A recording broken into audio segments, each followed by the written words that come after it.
It is 8 p.m. in our studio in Akwa Douala, and these news are on Spectrum Television. Making news tonight, March 17, 2022. The increase in the price of bread has officially been implemented today, March 17, 2022, by many vendors in the economic capital, Douala. Our reporter Onila Donet caught up with some of these bread vendors who expressed their feelings as per this price increase. Plus, the governor of the Littoral Region, Samuel Dieudonné Dibois, along with the SDO for Buri, Benjamin Butu, have had an indoor meeting with education stakeholders of the region in order to evaluate the situation in schools as the teachers wrap up week 4 of their sit-down manifestation in both secondary and primary schools. These stories in full and much more will be yours in a short while. Good evening, ladies and gentlemen. Thanks for joining in on the 8 p.m. bilingual primetime newscast on Spectrum Television. We'll kickstart right away in Molière's language with Makeda Lidinyotom. Bonsoir, Makeda. Bonsoir Christelle Assec, mesdames, messieurs, bonsoir. Près de 2 ans après le décès du bâtonnier Maître Tchakounté Patié, certains avocats du barreau du Cameroun ne comprennent pas pourquoi une nouvelle assemblée générale élective n'est toujours pas organisée. Du côté de l'ordre des avocats, c'est le silence radio de la part du bureau intérimaire. Face à cette situation, le collectif des avocats indignés sollicite désormais l'arbitrage du ministère de la Justice qui a été saisi. Plus de détails dans ce reportage d'Olivier Bouzique. Presque 2 ans après le décès du bâtonnier Maître Tchakounté Patié, le 4 octobre 2020, certains avocats du barreau attendent désespérément l'organisation d'une assemblée générale élective. C'est le cas de Maître Victor Sioui et compagnie, qui disent avoir saisi toutes les instances de l'ordre sans avoir gain de cause. En plus de n'avoir rien eu, de n'avoir eu aucun retour, l'intérimaire s'est mué en bâtonnier. Cela sous le regard complice et silencieux de ses pairs qui, quelques mois avant, ont constaté la vacance, constaté sa prise d'intérim et acté. Nous sommes dit qu'à partir de ce moment, le bâtonnier étant élu par l'Assemblée générale qui est souveraine et suprême, nous avons une structure de fait qui n'est plus le conseil de l'autre. Nous avons estimé qu'il faille continuer notre démarche légale. Pour la suite de leur démarche, ils ont saisi le ministre de la Justice afin que ce dernier convoque l'Assemblée générale querellée. Nous avons demandé au ministre d'appliquer la loi, de prendre ses responsabilités, c'est tout. La loi a tout prévu. Nous n'avons pas de président d'Assemblée générale, on n'a pas de conseil. Plus en réalité, 2 organes ont compétence pour convoquer les assemblées générales. Le président de l'Assemblée générale a compétence pour convoquer l'Assemblée générale ordinaire. Et en cas de carence, comme c'est le cas actuellement, du président de l'Assemblée générale, le ministre convoque ce qu'on appelle l'Assemblée générale extraordinaire. C'est la loi. Nous demandons au ministre, nous lui demandons d'appliquer la loi, c'est tout. Le bureau intérimaire avait pourtant 1 mois pour organiser cette élection, disent-ils, à compter de la date d'expiration du mandat du Conseil de l'ordre en exercice le 24 novembre 2020. Cependant, plusieurs raisons peuvent expliquer ce retard, selon Maître Bikaï, avocat au barreau. Il n'y a pas une disposition qui impose un délai sur l'intérim. C'est compréhensible aussi que depuis lors, ça fait largement plus d'1 an, on n'a pas une sorte de visibilité relativement aux élections. Donc, leur démarche est compréhensible, comme je disais. La pandémie de la Covid, les moyens financiers et autres peuvent, je ne dis pas que c'est certain, peuvent avoir été un blocage à cet effet.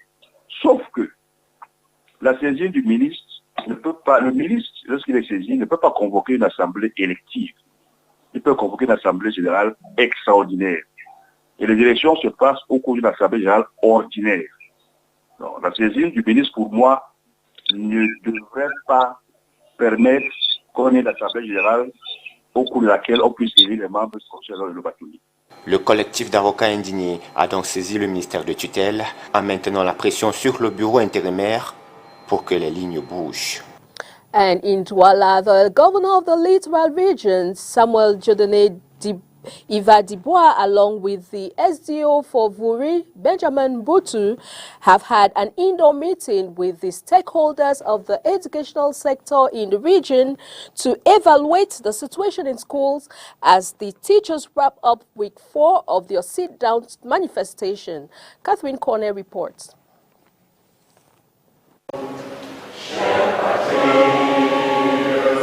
An indoor meeting with education stakeholders have taken place today at the Littoral Governor's office under the patronage of the Littoral Governor Samuel Dieudonné Ivaha Dubois.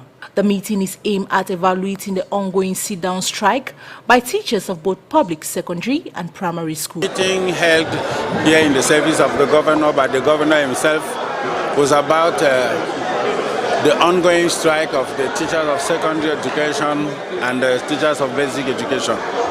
So through this meeting, we have gone around the problems, and as the governor said, and all of us know it, the revendication of the teachers are real, and that's why the government in a very short time decided to negotiate.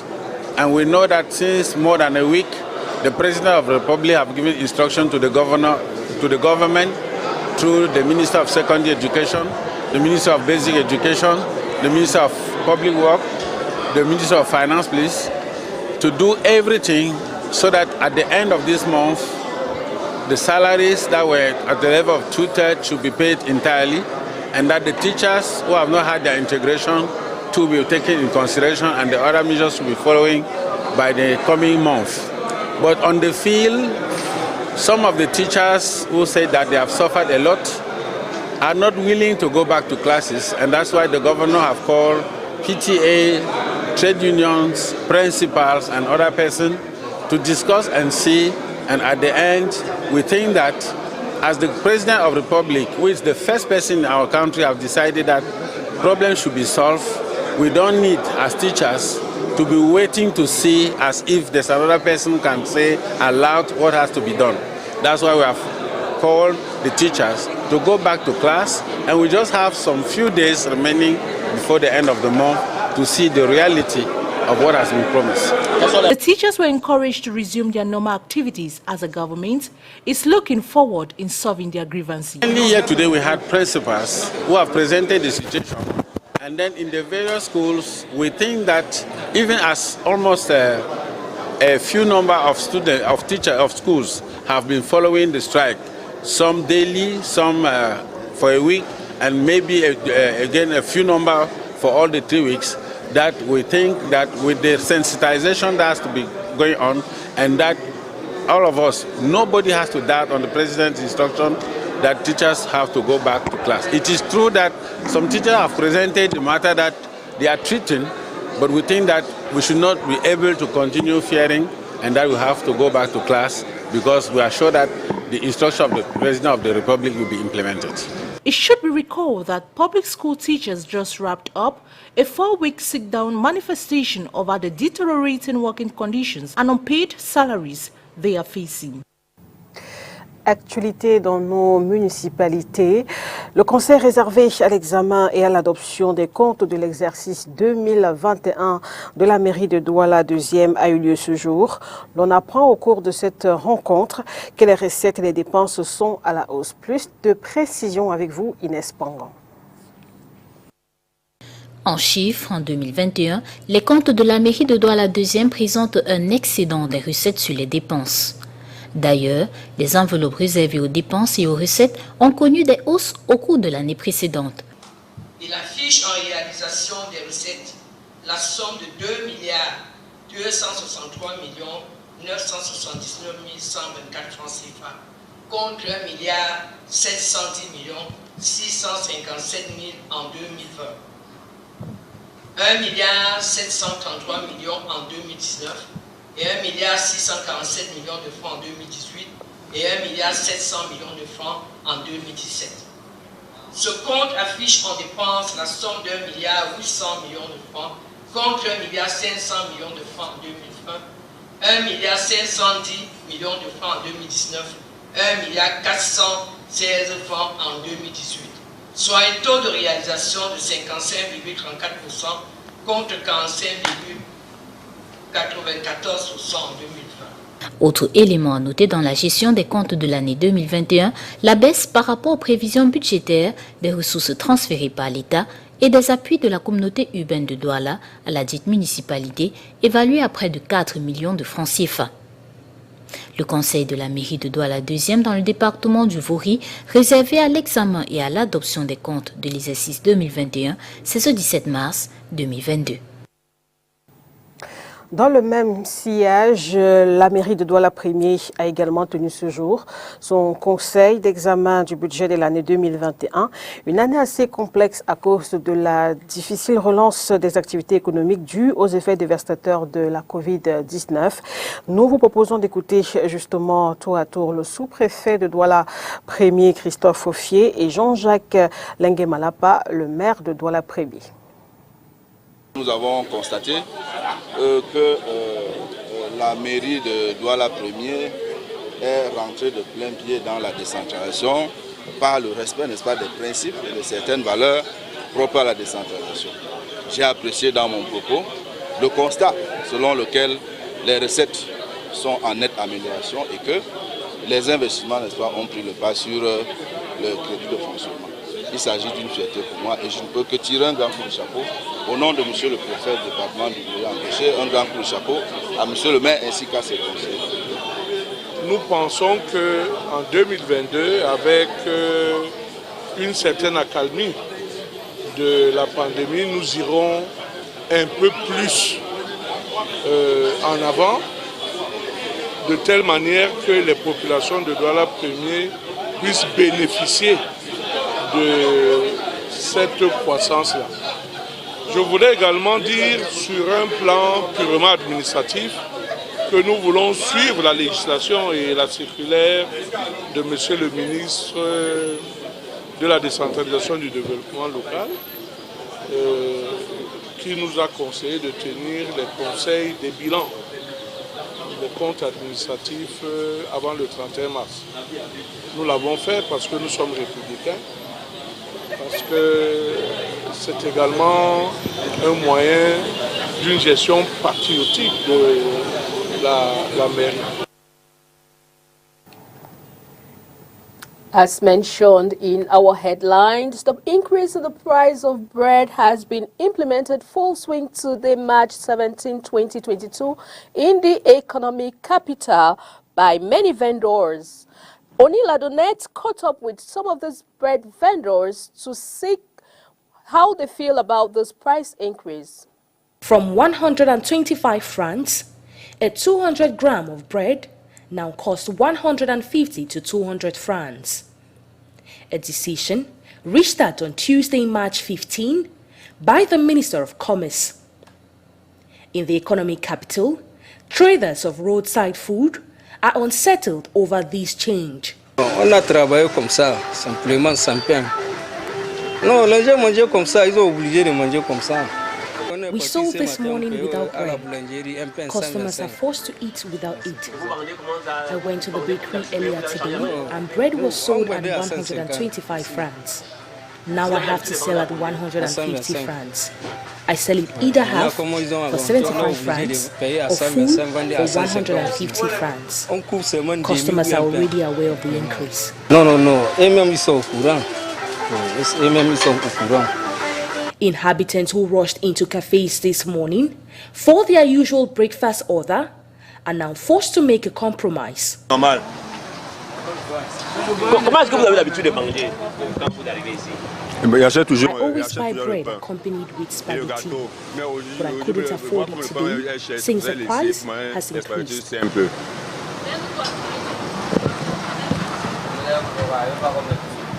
Bon, c'est anormal vis-à-vis de notre pays, dans le pays dans lequel on se trouve. The increase is abnormal, especially with the fact that we have resources. How come in our own country, not in another man's land, we get to buy bread at 200 francs, even 225 francs? And there are times where if you don't reach there on time, et il y a le moment où la période dans laquelle si tu ne pars pas vite, tu ne pourras pas trouver. Regardez, je suis en train de manger sans le pain. The continuous increase in goods and services in Cameroon has been blamed on the high taxes imposed by government, which may result to grievous consequences. Donc, à la place, moi j'accuse que le gouvernement, l'État, vous augmentez les taxes, mais vous ne les demandez pas. I blame the government for continuously increasing taxes. Companies plagued with high taxes are forced to increase the price. Government has to revisit this situation. We may ignore it now, but in the upcoming days, we may have hunger strike. And when we get to that point, the problem will have escalated to something else. Worthy of note is, this increase results from the augmentation of flour, worsened by the Russo-Ukrainian conflict, which has led to Russia, one of the biggest flour producers, to shut her borders. Et que pensent justement les consommateurs de cette hausse non officielle du prix du pain, tel qu'on l'a constaté dans plusieurs boulangeries et autres boutiques? Nous vous proposons d'écouter quelques-uns rencontrés à Douala ce matin. C'est vraiment difficile, franchement. Je me suis rendu à la boutique ce matin. À ma grande surprise, je voulais un pain de 125. Le boutiquier me dit non, il reste 25.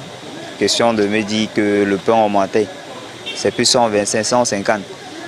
J'étais vraiment stupéfait. Si à ce moment, nous mangeons le pain de 125 à 150, j'imagine le reste, hein, c'est compliqué. Un baguette, c'est à 150. Vraiment, c'est cher maintenant là. Bon, on ne sait pas comment on va faire. Vraiment. Ah, vraiment, je vois que ce gouvernement camerounais veut amener la population à gréver, à être dans la rue. C'est de trop. Tout a augmenté sur le marché. Ça ne va pas. Depuis 3 jours, je n'ai même pas payé le pain. Mais je comprends qu'il y a augmentation de pain. C'est ce que moi je comprends partout. Acheter le pain, il n'est pas le pain. On m'a dit que le prix maintenant c'est 150. Le blé, le pain, elle n'est pas encore venue avec le pain maintenant le matin ici. Donc, elle n'a pas même pas le pain. Non, on n'a pas acheté. Parce qu'il n'y a pas le pain ici aussi, c'est cher. C'est combien? 200. 150 aussi. C'est très cher. On souffre ici par rapport à la nourriture ici au Cameroun. Maintenant, il n'y a pas la nourriture. Tous les choses sont augmentées. Il n'y a même pas. On dit qu'après la canne, on va baisser les prix. Mais maintenant, tous les choses sont seulement augmentées. On est nombreux, depuis le matin, il n'y en a même pas les pains ici au quartier Banganté, à Newbel, Douala, deuxième. Nous ne sommes pas vraiment satisfaits de cette augmentation parce que vraiment, lorsqu'on fait certaines choses, il faut annoncer à la population.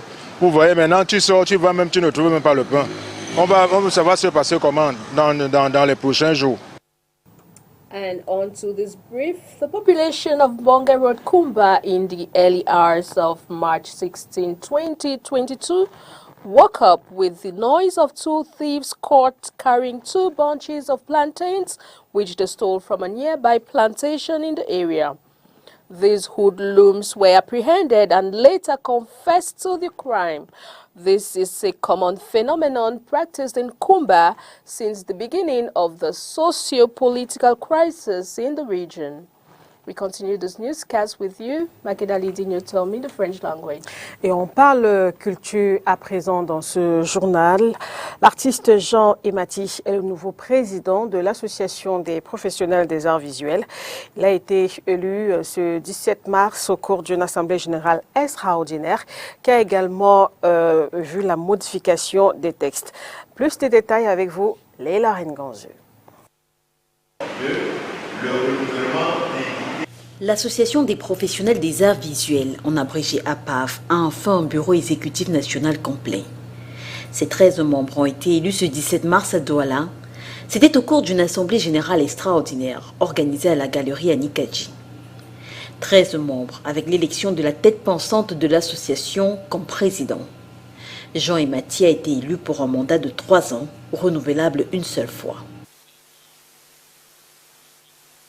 National de l'association des professionnels des arts visuels, qui auparavant s'appelait plutôt le Jammer, parce que ça c'est le nom originel de notre association, qui au niveau de la légalisation a dû se passer du nom le Jammer parce que c'était un peu, l'administration a trouvé que c'était un peu complexe. Donc on a dû modifier le nom pour maintenant adopter le nom APAV.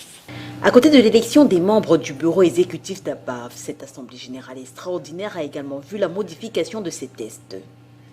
Officiellement reconnus par l'administration camerounaise depuis le 27 août 2021, les tests d'APAV avaient besoin d'être adaptés aux besoins actuels, notamment dans le fonctionnement et la réglementation des activités à venir.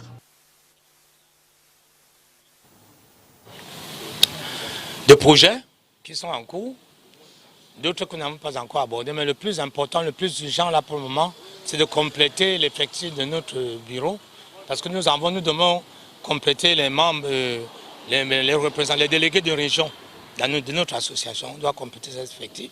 Et après, on ira à la phase de la réalisation des projets. On a le temps de s'asseoir pour voir quel est le premier projet que nous devons mettre en route. Mais le plus important, déjà, c'était de s'asseoir entre nous. Les artistes sont venus de partout, de l'ouest et du nord, de Foumbane, et de Yaoundé, et nous sommes retrouvés et ensemble nous allons converger vers les objectifs. D'abord la solidarité et ensuite faire des projets artistiques. Selon ses membres, l'assemblée de ce jour marque le début véritable du déploiement de l'association des professionnels des arts visuels sur le terrain. Objectif, permettre le développement d'un véritable marché des arts visuels au Cameroun. En effet, pendant qu'au niveau national, ce marché manque de dynamisme, à l'international, les artistes camerounais et leurs œuvres sont fortement appréciés. And now we take on our foreign page with our international partners, the Voice of America.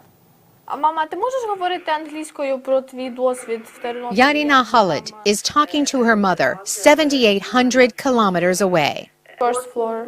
Her mother is in Ternopil, in western Ukraine. Having just returned from a bomb shelter, she is sewing covers to camouflage Ukrainian tanks from the Russians. Yarina is spending a year at an American high school as a Ukrainian scholar. Wednesday morning, she and her host mom, Christine Delaney, watched Ukrainian President Volodymyr Zelensky address the U.S. Congress from Kyiv. Is this a lot to ask for, to create a no-fly zone over Ukraine to save people? While President Biden Wednesday announced an increase in American military aid to Ukraine, his administration says establishing a no-fly zone would put the U.S. military in direct conflict with Russia. It seems to me like they are deeply afraid of provoking Russia, as they have been for many years since Russia has invaded Georgia. Knowing the war will continue despite this speech, both women tear up. Watching scenes provided by Zelensky, showing civilian carnage in cities they recognize. I think like the video has compiled some moments that are just truly disheartening for me as a Ukrainian.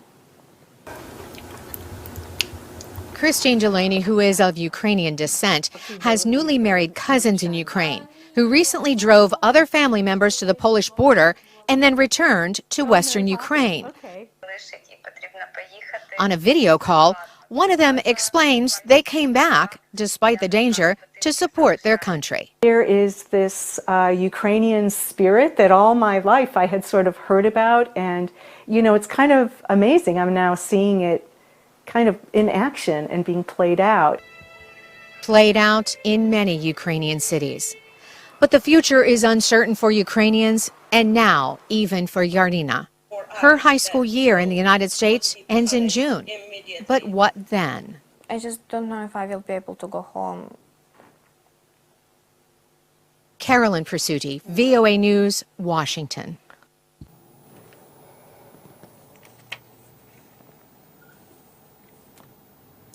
And that report puts an end to this bilingual newscast on Spectrum Television. Thanks for watching. Stay true to programs on Spectrum Television. Good night. Good night, Makidali Newton. Au revoir, Christelle Assek. Mesdames, Messieurs, merci de votre attention. Excellente soirée sur Spectrum Télévision.